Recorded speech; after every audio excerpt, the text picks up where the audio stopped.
Warrior Sages, welcome to a beautiful day, a beautiful new experience of awakening that we have in this moment, in every moment in our potentiality.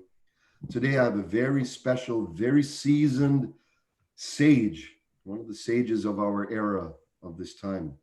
This is Dr. Erhard Vogel. Dr. Erhard Vogel has been introduced to me by my good friend Eric Kaufman. And Eric was really deeply moved by Dr. Vogel shares the depth of his presence, his life experience. We had a beautiful chat before we've been on here. I have an opportunity to meet and to feel the depth and the resonance and the life experience you hold, which is far more than one lifetime, of course. Thank you so much for being here. This is a forum of warrior sages, those who are committed to the path of truth and love, self-realization, and of becoming the deepest embodiment of their dharma, their gift, their passion, their offering in the world. So I'm very honored that you're here with us today. Thank you. So let us start. In our share, you have such an amazing background, how you came into awakening, how you came into consciousness and enlightenment. Would you give us a little taste of that experience for us, please? How it started? You know, Yes. I I still cannot explain it all because it started when I was 6 years old, and I met death during a bombardment of World War II as a 6-year-old child in Germany. We knew that the bombs were coming towards us. A neighbor's house right across the alley from us was flattened into a crater. And we knew that we were going to get hit soon. And so we ran into the basement, my mother and two siblings and I, where there were about a dozen other people. And my immediate family, we pressed ourselves underneath a stone arch because we knew from years of experience of bombardments, when a bomb hits, it creates a big vacuum and it can pull you, suck you out from out of your shoes and plaster you against a stone wall and have you end up like a bloody stamp. So I knew I was going to die. And I wanted to be completely present to experience myself as I was now in the body and whatever was going to be when the body was going to be killed. I didn't know what it was going to be. And now thinking back, how did a 6-year-old think that way? But I think we come into this world with a certain amount of material impressed in us, you know? I mean, to me, that's very clear now. And so anyway, I wanted to be so present, so I concentrated with everything that I had. And this really shows again how it's like through crisis that we shape up and get ourselves together. And there's no crisis as strong as meeting death, you know. And so I focused so much and so clearly and so strongly that the lights went on inside of me. It was like a beautiful illumination. And I didn't bother to try to explain it to myself. It was just plain, clear, conscious being. Even then, I knew that. I didn't have those words, but I knew that's what I was experiencing. And then the bomb hit, which made like another big illumination. And because we were pressed underneath this arch, we survived the direct bomb hit on our home. And there were in another space right next to ours were a dozen other people sitting, and they were still sitting there on benches, but they were all dead. And then as we came upstairs out of the cellar, we walked into this land of, it was surreal. It was like all destruction. Everything was black and charred and so on. And, but I was still in this state of just elevated consciousness. And, but then I noticed like, oh, there's a tree, there's a bird in the tree. How come that's still alive? Or there's our laundry and it's all cut apart by shrapnel and made all messy. How could they do this to my laundry, our laundry? You know, this kind of thing. So, in other words, my mind was taking me to things that it would light on and distract me out of this pure state of experienced consciousness. And I didn't want that. I wanted to stay in that state. So I knew, even 6 years old, it was obvious to me that my mind was distracting me, and I wanted to have my mind do what I wanted it to do, which is being part of this conscious experience. Yes. So, in order to do that, I had to grasp my mind, hold on to it, and make it do what I wanted to do. So I focused it, just like I did in the cellar, focus it on a chosen point. And I kept on devoting myself to this. Was the main thing of my 6-year-old life, is to do this over and over again, day in and day out. And about a year and a half later, I had a moment of just complete illumination again. It was similar to the previous one, uh, but there was more that I was in consciousness about. The consciousness was like more expanded, and somehow I figured out that that was due to the focusing that I had been practicing so strongly and determinedly. And that then became my life. You know, even no matter what I did, I went to school and I was a kid and played and whatever. And then we moved to the United States when I was 14. And I had to, you know, go to work in order to be able to make money to go to college and so on. And all of those things, but that this underlying theme of being in that state of consciousness was the principal point. And in that state of consciousness, I experienced eventually that is what I am. That is who I am. That is the very essence that I am. And how do you define who you are? By your essence, not by the superficial stuff, but by the essential. The essential was that I was being and that I was consciousness. Being and consciousness are inseparable. What good would being be if everything that's being did not have any consciousness to it? It would be just totally absurd. So Yes. consciousness and being are the same, are one. And that's what I realized, that's what I am. Yes. But now, then you examine what that is. Is that a physical thing? No, it's not. What is it then? It's not an object. It's not, you don't have a consciousness organ inside of you or something like that. What is that? Well, it's a pure energy. It's a force. The power to be is a force. Consciousness is a subtle force. Everything that exists due to the power to be. It wouldn't be without the ability to be. Yes. The ability to be is that force by which we are. And that is inseparable from consciousness. You see again? Yes. That's It's a all one. beautiful distinction and understanding. Yes. So that is understandable, isn't it? Yes. I mean, even if people never heard of this before, that makes sense though. It speaks to who you are. So you feel that reverberating inside of you. You can say, I can experience that. And through that experience, I can say, this is true. I know that. But then you go further. If you're clear about the fact that you're not a plumber or a doctor or a housewife or a this or that or a blonde or a brunette or a man or woman, which are the ways by which we state our identity. No, those are momentary things about us. They're not our identity. They're not the essence, the underlying thing about us. So when you get past all of that and know what you are in essence, then you become interested. What is that essence? So it's power to be.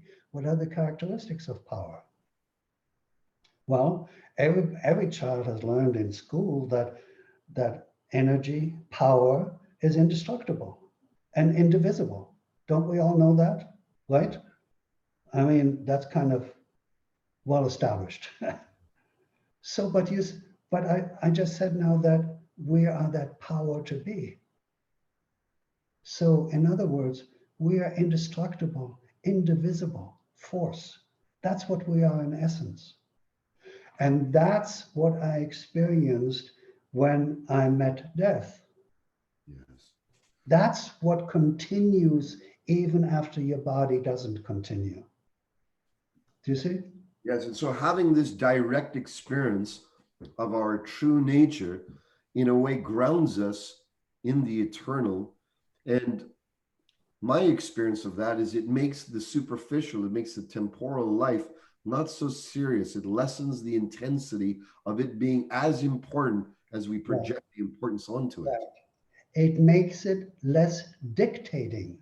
Yes. Dictating, because these temporal conditions, these circumstances and conditions that most people have their life directed by, they're not important. They are not the directive force. They're not the essential force. The essential force is that you are, and that being that you are is also consciousness. So then you see, if you were to think of yourself, okay, look, I'm a pauper who who rolls around in the gutters and is, terribly poor and dependent upon circumstances and conditions. There's a way of being and a way of thinking and a way of feeling and acting that comes out of that perception of yourself, right? If you were to think of yourself as the royal being of this realm, your perception, your feelings, your emotions, and your actions would be decisively different. Yes. If you were to think of yourself, I am the, not just as a words, but as an experience, I am the power of being, who is consciousness, who is interconnected limitlessly and has no boundaries in time or space. Wow, how that then influences your way of thinking. And that's what I experienced when I lived in a cave in the Himalaya for an extended period of time. And I was like in this amazing joy and luminosity, and just, I had nothing to bother me. I had nothing that I had to do except to be. And people there, they value that. The villagers who may be living hand to mouth, they will feed somebody like that because they think it's very important to have that influence in their area, you know. So that's how I lived, and I was ready to live like that for the rest of my life because there's nothing better.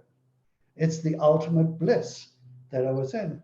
But then I remembered the folks back home, they are suffering from anxiety and fear, depression, need and lack, and on, frustration, politics, taxes.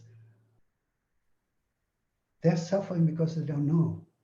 They don't know how easy it could be to be free of all of that and to be so rich and so full and so successful. I cannot just stay here by myself and be in the joy of that. I have to share that. So I had to come back. And I knew I'd have to pay the taxes, drive the car in traffic, and have to do with students who may be difficult and so on. But I had to come back. So because we're interconnected, we care for each other and we influence each other. We are constantly, each one of us is constantly influencing this whole ocean of being by the way we are. Be it in your family, be it in your community, your nation, be it in humanity. We are. You know, for many years, many ancient traditions had the value of some type of hermitage, retraction from the world, withdrawal from the world, as you had your cave Yeah, experience. And my feeling has been we're in an era now where there are some people who are drawn and are called by their propensity, by their karmas, to such type of retracted or monastic type lifestyle. But the most of us are not of that propensity. Most of us are called into the world of all of this, of all that you just shared, all that we're dealing with, lives, children, work, family, homes. right, right. So with those of us who have that propensity, how do we find this true self and maintain the seat, being seated in our true self in the midst of the foray that's going on? That's a very, very important question. And the short answer is you have to find yourself sufficiently worthwhile to look into it. Because that's what your life is about. Your life is not about being true to what you are not, right? Being true to what you are not. Your life is not to be devoted to superficial, passing, momentary junk. Your life has real meaning and purpose. Your life in the human form is an enormous opportunity because we have the faculties, feelings, emotions, mind, intellect, intuition, senses, body. We have these instruments to experience being on every level that it exists. And we're not meant to remain in ignorance. We're meant to evolve. And it's even known what the question is, what happens to an organism that doesn't evolve? What happens? It It dies. perishes, right?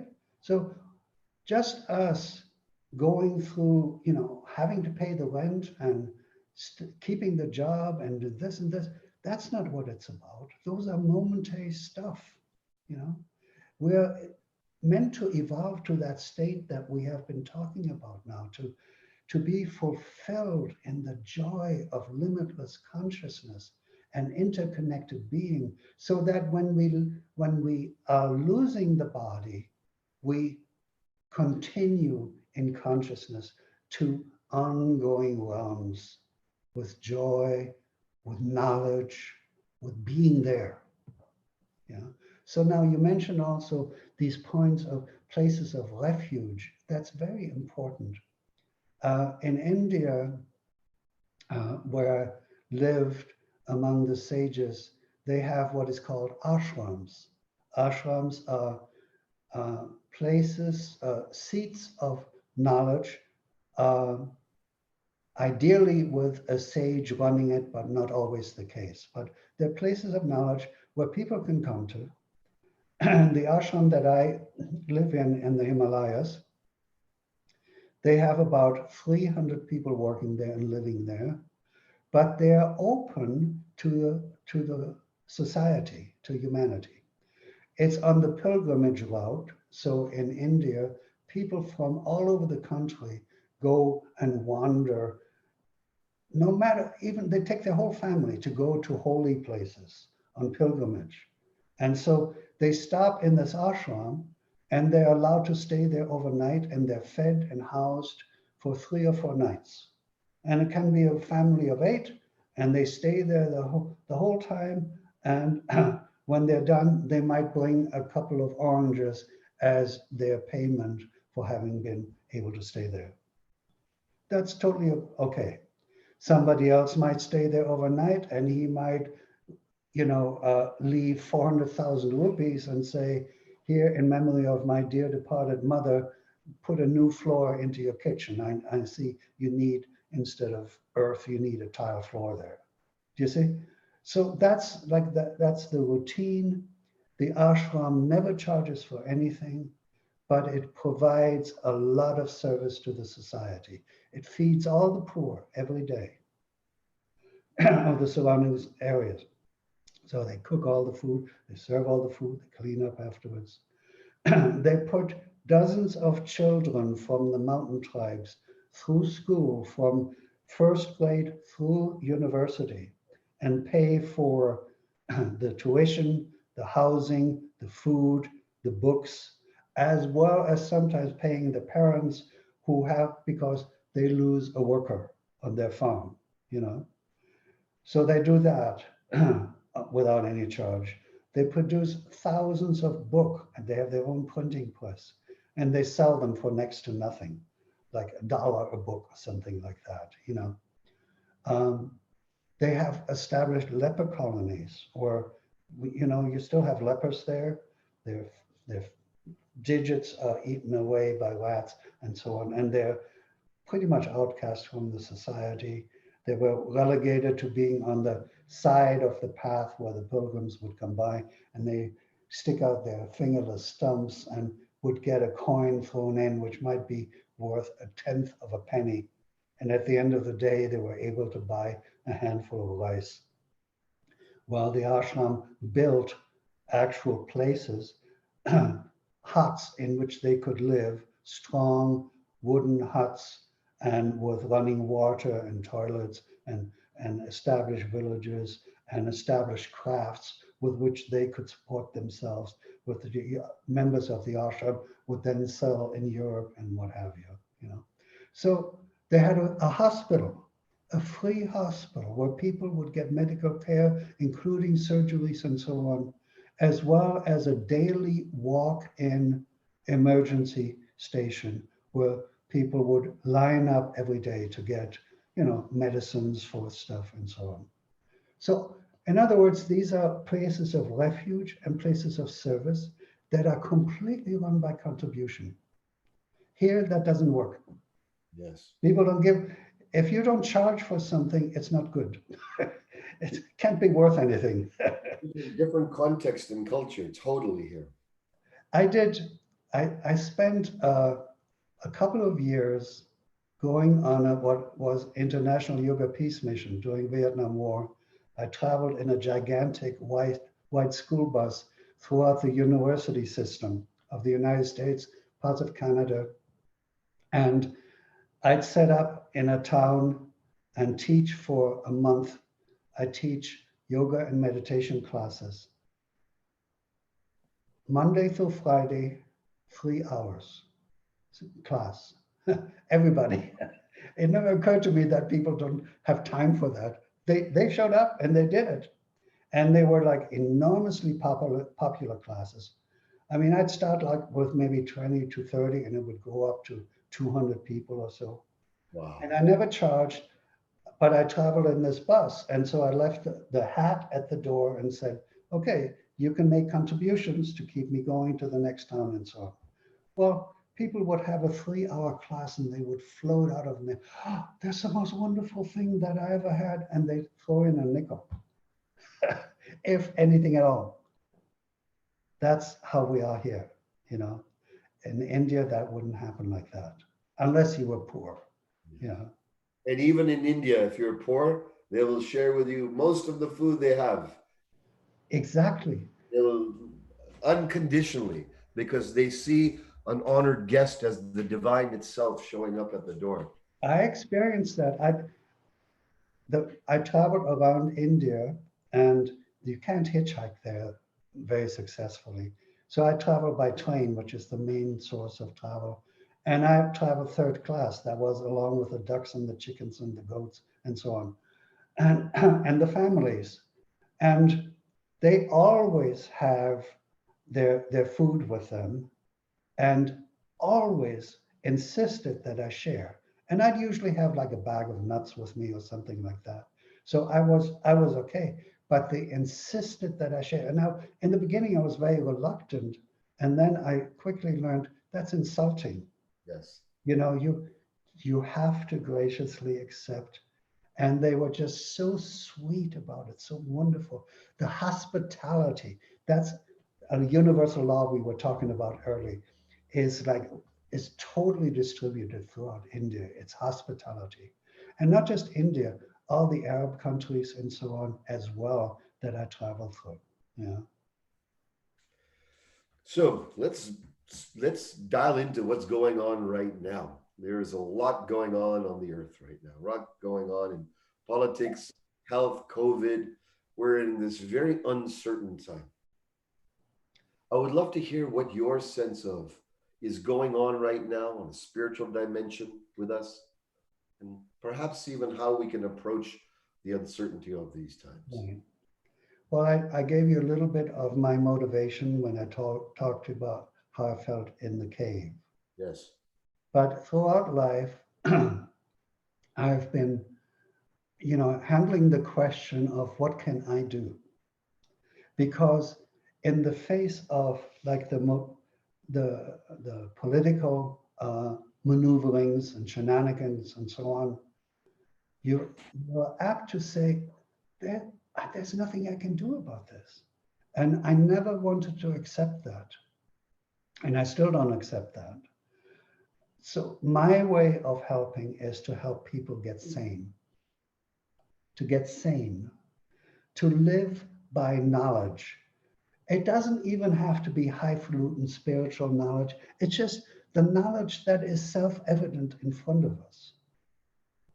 But when knowledge is turned into a political football, where you punt it from one side to the other, then you're in trouble because knowledge is no longer respected nor trusted. Now, for example, with COVID, we could say, look, we know it's an infectious disease. This is not a political statement. This, you could say, is a fact that is well agreed upon by people who have knowledge about these things. You can't even use the name anymore because scientist has become another political football.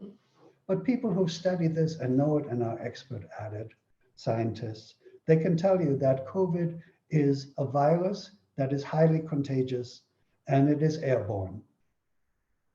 They can also tell you that to protect you from the spread of that, you need to wear masks. And they can give you proof that the masks have prevented to a considerable degree the spread of the disease.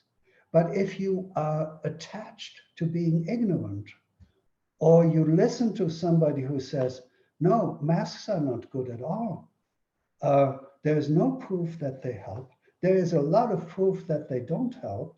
And you want to believe in that, then your relationship to truth is thereby in hazard. It doesn't help. So we need to become a society who values truth. Yes. Not opinion, not political opinion. These are not matters of political opinion.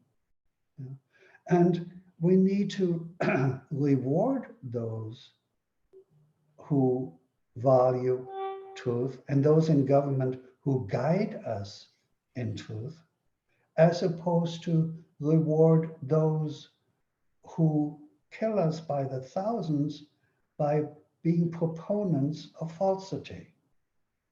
This is the responsibility that we have as a populace, and not to just let it become political opinion. Yes. So I've already said things trying to be very neutral that will be highly controversial because they're true. That's part of the problem if you speak the truth. It's that allyship and living the truth, I believe, is our highest protection. In fact, is our only protection. Well said. I agree. Is Totally. to with truth and be truth and express truth and nothing less. And yet our society is not built, nor is it designed to value truth nowadays. The truth as a value is eroding, almost now valueless. Well, that's because people try to make it subjective. See, I differentiate between reality and everything else. And very few people have this way of looking at reality. Reality is what is, irrespective of likes and dislikes and opinions and times and affiliations. It's just reality is that which is. It's not, people say, well, who says what is reality? Well, but if you live by the standards, it is what is. It's not a matter of opinion. It's not a matter of interpretations. It's our responsibility when we say this is reality that we speak the truth, not our opinion or what we would like it to be. There has to be a standard, a substratum, so a foundation upon which we can base our way of being, our decisions, our way of relating to everything. And that foundation is reality. Reality is irrespective of likes and dislikes, time or space or anything else. It just is, and it permanently is. Reality doesn't change. So one of the fact is a reality of our being is that we are being. That is an unchanging fact, independent of whether we're rich or poor, male or female, Indian, Muslim, or Christian, or whatever. Reality is what is. And a basic fact of reality is that we are being. And then from there, you can extrapolate other things about what being is. And then you live by it. If you live by reality, you will prosper. You will flourish. Because look, what is the opposite? Living against reality, it's like spending your life banging your head against a concrete wall. It's going against yourself. The self that you are, the reality that you are. If you go against that, of course you will not flourish. You will lose all of that energy by going against yourself. And that's what needs to be encouraged in our human interactions, in our politics, in our voting, our choices, that we encourage reality, which then the experience of reality yields knowledge. Then knowledge we can apply to our way of conducting our being, our way of being, our lives in this lifetime. We do that, we're in harmony with ourselves, with who we are, and therefore with each other. And harmony is an underlying power by which we thrive. Disharmony disrupts, discourages, disjoins, disses. Yes. This brings me now to, we have this great political unrest in America. Half the people believing in one thing, half the people believing another. But this is repetitive. You and I have been through so many cycles to see if we're wise enough, we'll pull back enough. The faces change, but the dynamics are fairly the same. Yes. So how, in this day and age, what is your advice or support to those who are experiencing such conflict? They can't believe, how can this be? These people are this way. You know, this demonization going across all aspects. This is the question that I already addressed in what I was just saying. The thing is, you have some yardsticks, some parameters by which to experience, because there's also a wonderful, reliable law. It is called the law of cause and effect. Or as in India, they say karma. It's the same thing. The law of cause and effect. It is totally just. It is free. The law is free of opinion. It's just cause and effect. Whatever you cause, you will experience the effect of. And the effect is always related to the cause. In other words, you cannot cause harm and experience flourishing from that. You know, when you cause harm, you give harm to whoever you cause it to, but most of all, yourself. The law of cause and effect. So what is the cause and effect of living and having voted into a system that is contrary to truth, the effect is always suffering. Are we a nation that thrives free of suffering? Or are we a nation that experiences an enormous amount of suffering? I think clearly anybody could say it's the latter. And even if you, a particular individual, are flourishing because you're making money from all of this suffering, doesn't mean that eventually it's going to bite you in the back. Right? Yes. You will suffer. Those who make others suffer make themselves suffer even more, even when they're too ignorant to recognize it. So it's valuable now to, from what I'm hearing you're saying, to pull back and restrain ourselves from the dishing out of this separative force, from the blaming, shaming, vitriol, demonizing. That's right. In the spiritual discipline, restraint is very, very important. Restraint from behaviors that are contrary to truth, restraint from lying, restraint from anger, restraint from negativity, restraint from all of the behavior that are in support of what is not right, of what is not true. So restraint is a very important part. It's almost a dirty word now to hold yourself in. But And there's a noble divine aspect of this. right, restraint must not be looked at as a limitation, but it's a liberation. Yes. Yes. See, it's a dirty word when we think of it as, oh, it restricts me from doing harm.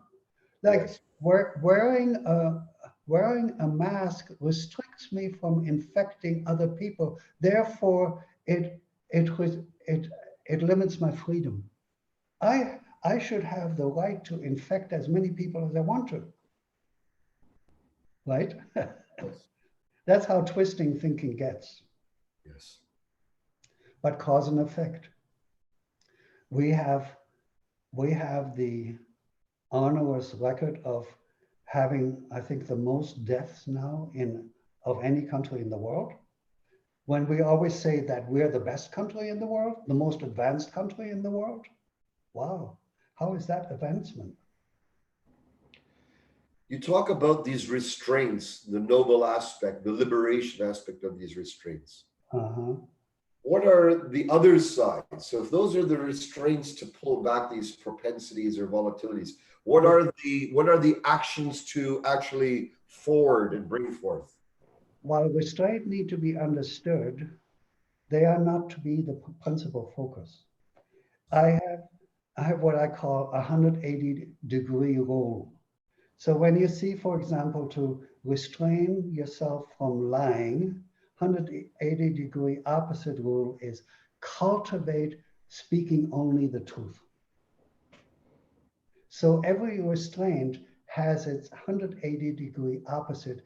And if you just focus on living that and promoting that, you will thrive and the restraints will be taken care of.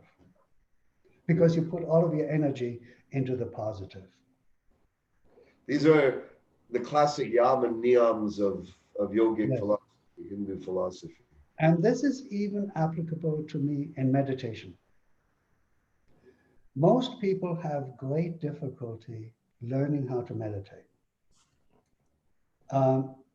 When I was this lecture circuit for a year and a half that I went through, I mentioned earlier, I would tell people about how my students meditating have certain specific things happening to them, things they could rely on happening within them, strengths, abilities, clarities, peacefulness, balance, and success, even in their work. And people would come to me and say afterwards, oh, I've done 15 years of this such and such meditation, this Buddhist meditation, this Vipassana meditation. And I always ask them, okay, tell me the steps that you institute in order to be able to meditate, right? There are certain steps you need to have because without them, it's not possible to meditate. Oh, well, I look at a candle and, well, the most prevalent thing was I tried to make my mind still. You're already defeated. If your focus as a father is to get your 3-year-old son to keep his mind still, you're in trouble when you tell him that, because he'll do exactly the opposite. And so does your mind. You'll be wrestling with your mind through the whole thing. So it occurred to me that I've created a set of techniques, steps that you need to go through. And we do this always in guided meditations. We always go through those steps. They're very simple. Anybody can do them. Anybody can follow those steps. And then you're ready to just let yourself flow into meditation. But without those steps, your mind is amok. Your body is twitching and itching to move and keep on distracting you, and you're in trouble. So going back to the 180-degree rule, like one of the things with the mind is when you're so finally there, and your mind needs to be in a state of stillness, but that needs to be understood. It's not a sleepy state or a dull state. It is a dynamic, being present state focused on your point that you choose. And so in that state, you're able, with the mind, have your feelings, emotions, your senses, and intellect, because the mind is the coordinator of them, have them all present, harmoniously balanced with each other, because often they're fighting for superiority amongst each other. So they're harmoniously balanced with each other. Then they're able to, in that state of tranquility, reflect the purity, the light, the luminosity of being. In other words, consciousness. Yes. That is meditation. But if you don't know how to get the mind to be with you like that, you will not succeed. And then when you get towards this state where the mind, okay, you have it, but then what happens when the mind all of a sudden comes up with another thought? Then that interferes. And then you want to suppress that and you wrestle with that. No, that's another distraction, you see? So what's the secret to then, what is the secret? There's a secret by which you can have nothing be a distraction to your mind anymore, even if other thoughts come up, you see? Yes, beautiful. We were chatting earlier about death. And right now, I don't know about you, but sometimes I have the feeling of death in the air. And in the warrior traditions, the philosophy is do not cower from death, face death fully, make an ally. Oh, wonderful. Well, I can speak to that. Yes, I would love to, because, I'd love you to share about that, please. First of all, death is imminent, right? That's a statement. Death is about to happen for all of us. And we think, oh, I got some years. But as we get older, we can see how quickly those years go by, right? But death is imminent. But I learned to appreciate death when I faced death in the bombs, because death gave me this fantastic gift of luminosity. And I learned to love and appreciate death as my principal teacher in life. Death is the teacher of my life. Because, as I said before, if we didn't have to face death, we probably wouldn't shape up. We just go lollygag around in life and be miserable, But because of death, some of us get it together and live a meaningful life. Death is the greatest teacher. I love death. I have even reams of poetry that I wrote to death in my life, even as a child. Yeah. You have a book that a dialogue with death. Would you be kind enough to share that? Yeah. I don't know if we're going to be on Zoom or not, but This is the book, and it's called A Dialogue with Death, the Teacher of Life. It's an ancient story for the modern world. Death, Teacher of Life, ancient, modern. And it comes very much from my initial relationship with death that continues to this day. And I used an Upanishad. An Upanishad is something that is, Upanishad means knowledge of import and meaning that is realized. That's an Upanishad. That's what the word says, Upanishad. And there's one that is called the Katha Upanishad, which is an Upanishad about with death, where a young man, do you want me to tell you a little bit about this? Yes, that'd be wonderful. Okay, so this is a wonderful story. The Upanishad is written in very tiny little paragraphs that are utterly pithy, and it's only just a few pages of those paragraphs, which then have to be interpreted, and they are usually interpreted by sages only because they cannot be understood. And often the interpretations are very hard because they are so pithy and hard to understand. So I've worked on that for years, interpreting it in such a way that anyone who reads this book will find there the highest of all knowledge, very clearly exposed, very densely focused, step by step. Even in one sentence, there is so much in each sentence. So you need to be focused. You need to find yourself, again, worthy of giving yourself that kind of focus. Yeah. And so the story is about this very evolved young teenager, young man, who witnesses his father giving sacrifice to the temple priests. And he gives barren cows, he says, look, they're not even able to give milk anymore. They're worthless. They're just bags of bones. And he's giving that as a sacrifice to the gods, hoping to get, good stuff in return. And he says, my father, and what you're doing is not good. You're giving to the gods worthless things. And his father, go away. I'm busy. Go away. And then after a while, he interjects again. And that takes a lot because these are days where, in those days, the father was the son's teacher, his guru, and he only addressed him with utter respect, And so he says it again. The father goes. And the third time, and the father gets really upset, and he blows up and he says, go to death, like go to hell.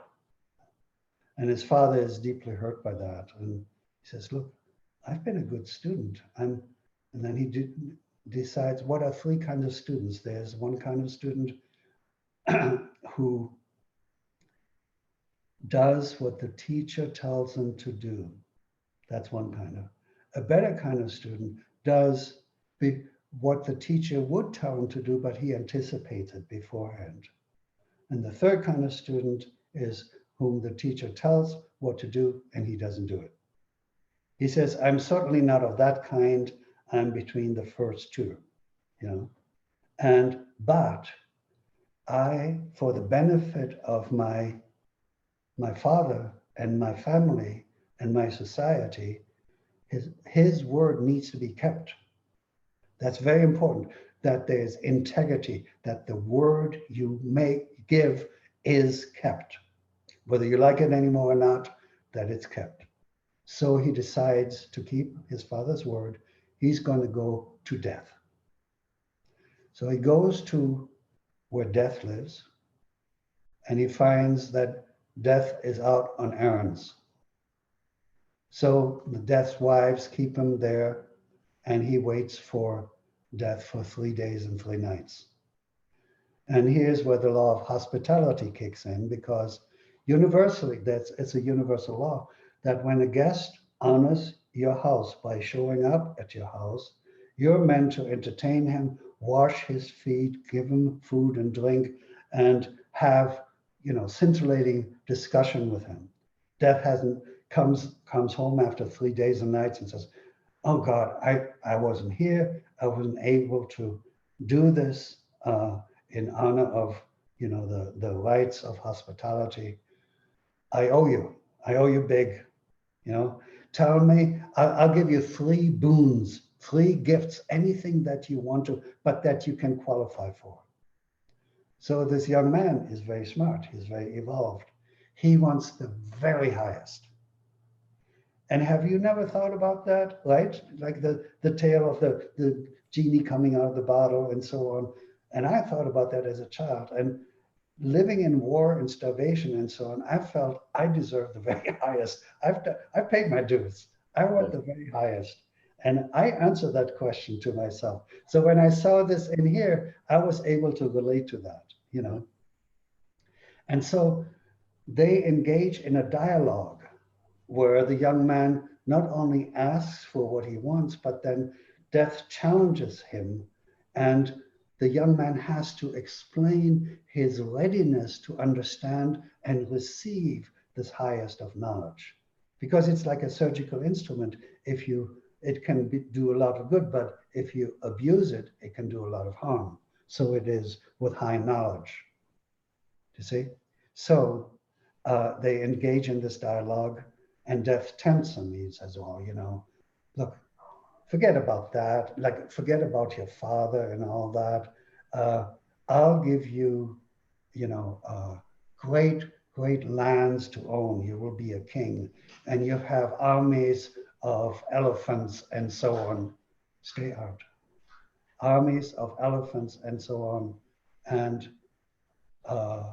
celestial maidens. You'll have children that are powerful warriors and rulers, and you'll be hundreds of years old, and even in old age, enjoy all of this, not be decrepit and gone mentally, and so on."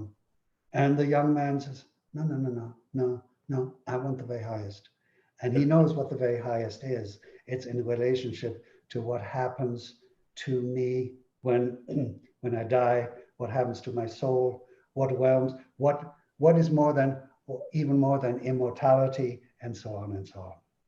And so the book is so written that if you focus in reading it carefully, your understanding will thereby grow, that you will understand each part building upon the next part, and that thereby you evolve to not only the knowledge, but the realization of the highest. So that's a dialogue with death, the teacher of life. So beautiful. I'm so looking forward to receive that. Death has been my best friend and will be our ultimate embracer, regardless.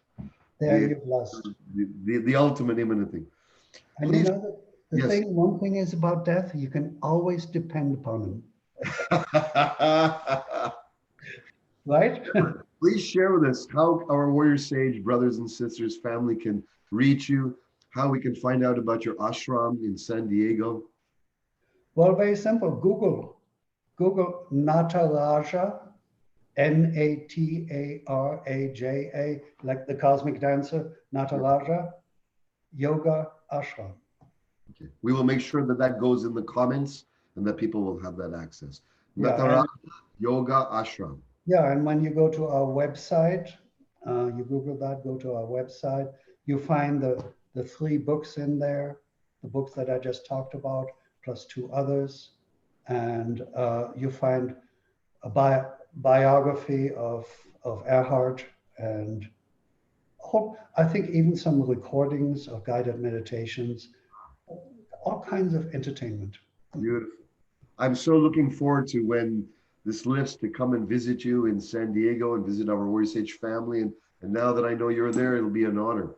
Before we complete today, is there any last words in your heart to share with our Warrior Sage community? find yourself worthy to go for the highest. You deserve it. Oh, And don't waste your time on the dumb stuff, the temporary stuff. Don't waste your time. You're worth more than that. oh, How's that? beautiful. Dr. Vogel, I'm so appreciative of your depth of wisdom, your lifelong experience, generosity of your spirit. All my love and gratitude. All my love and gratitude. And I appreciated meeting you today, and to have this, I feel we had a good meeting of souls today. Absolutely. Absolutely. And more to come. Namaste. Blessings. That means I salute the power and beauty of being that you are. Beautiful. And I salute that in you and in all of you warrior sages. Have a lovely day. Thank you so much for dialing. Thank you. All right. Bye-bye.